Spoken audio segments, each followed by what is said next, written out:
अहिल्यानगर जिल्ह्यातील ताजा घडामोडी बघण्यासाठी आजच रोखोक या वृत्तवाहिनीला सबस्क्राईब करा, लाईक करा आणि शेअर करा।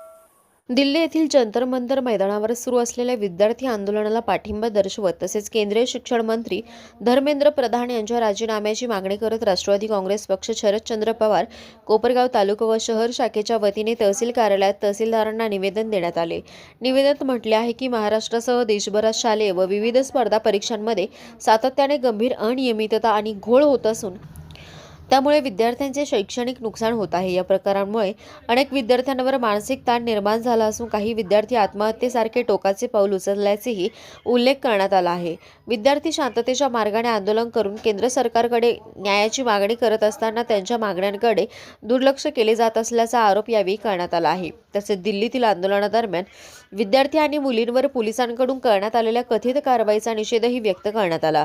देशाची वाटचाल हुकुमशाहीकडे होऊ नये तसेच विद्यार्थ्यांचे भविष्य सुरक्षित राहावे या उद्देशाने विविध मागण्यांचे निवेदन तहसीलदारांना सादर करण्यात आल्याचे पक्षाच्या पदाधिकाऱ्यांनी सांगितले। यावेळी जिल्हाध्यक्ष ॲडव्होकेट संदीप वरपे, जिल्हा उपाध्यक्ष सचिन मुजगुले, तालुका अध्यक्ष बापू रांधवणे, शहर अध्यक्ष स्वप्नील पवार, तालुका कार्याध्यक्ष तानाजी जाधव, जिल्हा सरचिटणीस सुनील वरपे, तालुका युवक अध्यक्ष निखिल थोरात, शहर कार्याध्यक्ष रिंकू मगर, सोशल मीडिया अध्यक्ष ऋतुराज काळे, तालुका उपाध्यक्ष शशिकांत सदाफळ, युवक तालुका कार्याध्यक्ष सचिन पाचोरे, युवक तालुका उपाध्यक्ष ऋषिकेश गवळी, प्रशांत मेहरखाम, सूरज अवताडे, किरण भालेराव, किशोर जाधव, सोमनाथ घारे, नंदकिशोर जाधव, माजिद पठाण, ज्ञानदेव जाधव, तेजस दिगे, ओम सरवार यांच्यासह असंख्य कार्यकर्ते उपस्थित होते। विद्यार्थ्यांचं आंदोलन सुरू आहे, त्या विद्यार्थ्यांच्या आंदोलनावरती विद्यार्थ्यांवर लाठीचार्ज करण्यात आलेला आहे। आज तुम्ही निवेदन दिलेलं आहे, नेमकं काय मागण्या तुमच्या आहेत? आम्ही विद्यार्थ्यांना पाठिंबा द्यायला प्रामुख्याने इथं आलोय आणि जी विद्यार्थ्यांची अभिजित दिपके आणि त्यांच्या सहकाऱ्यांची मागणी आहे तीच आमची मागणी आहे आणि ती म्हणजे धर्मेंद्र प्रधान यांचा या ठिकाणी राजीनामा झाला पाहिजे। नीटच्या परीक्षेला भारत देशातून दरवर्षी 22 लाख विद्यार्थी बसतात त्याच्यामध्ये आणि हा पेपर फुटला। अनेक विद्यार्थ्यांचीच नाही त्यांच्या पालकांची सुद्धा स्वप्न असतात। आमच्या घरात सुद्धा JEE CET देणारे मुलं होते आणि त्या संपूर्ण वर्षभरात ते सगळं कुटुंब जसं काय सगळं कुटुंबच नीटची परीक्षा देत आहे का काय अशी परिस्थिती त्या ठिकाणी त्या घरात असते।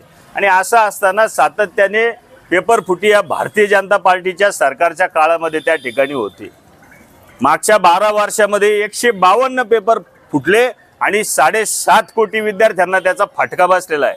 म्हणजे नीटचा पेपर फुटल्यानंतर आंदोलन सुरू झाल्यानंतर या महाराष्ट्र राज्यात TETचा शिक्षकांचा पेपर फुटला।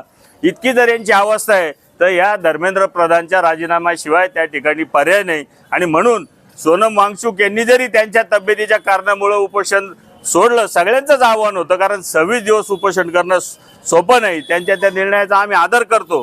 पण अभिजित दिपकेंनी जे सांगितलंय की हे आंदोलन आम्ही सुरूच ठेवणार आहे त्याला आमचा त्या ठिकाणी आम्ही पाठिंबा जाहीर करतो आणि या सरकारचा निषेध करतो।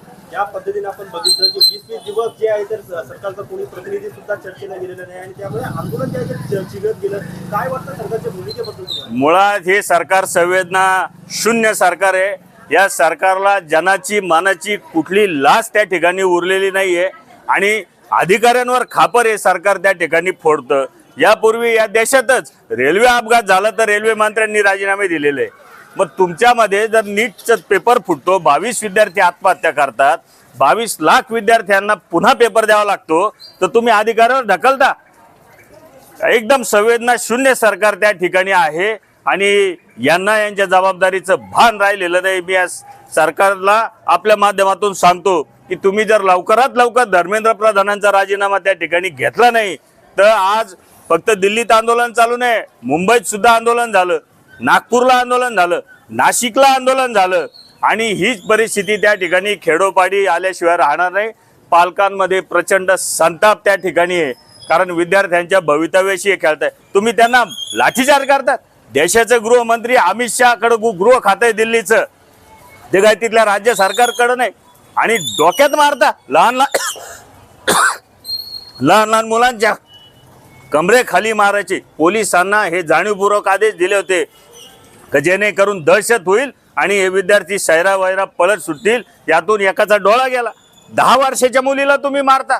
मुलींच्या त्या ठिकाणी नाही त्या भागामध्ये पोलीस अधिकारी लाकडं घालतो। लाज वाटत नाही सरकारला। आणि अशा लोकांना कुठेही सस्पेंड केलं जात नाही. गुंड घुसतात सिव्हिल ड्रेसमध्ये धाड्या वाढून. हे अराजक या देशामध्ये वाढतंय. लवकरात लवकर धर्मेंद्र प्रधानचा राजीनामा त्या ठिकाणी झाला पाहिजे. आज राष्ट्रवादी काँग्रेस शरदचंद्र पवार पक्षाचे वतीने आम्ही आज ॲडव्होकेट संदीपराव वरपे साहेब जिल्हा अध्यक्ष यांच्या समवेत आज नीट पेपर फुटीच्या आंदोलन दिल्ली येथे जंतर मंतरवर चालू आहे. त्या अनुषंगाने सोनम वांगचूक व अभिजित दिपके हे आंदोलन करीत आहेत. त्या आंदोलनाला आमच्या कोपरगाव तालुक्याच्या वतीनं पाठिंबा देत आहोत. 22 विद्यार्थी यांनी आत्महत्या केली आहे पेपर फुटीच्या प्रकरणामुळे.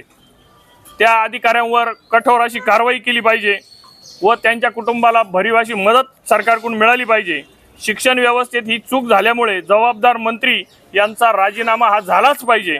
अमानुष मारहाण केलेल्या पोलीस कर्मचाऱ्यांवर सुद्धा कारवाई निलंबनाची झालीच पाहिजे. यासाठी आम्ही ठाम आहोत.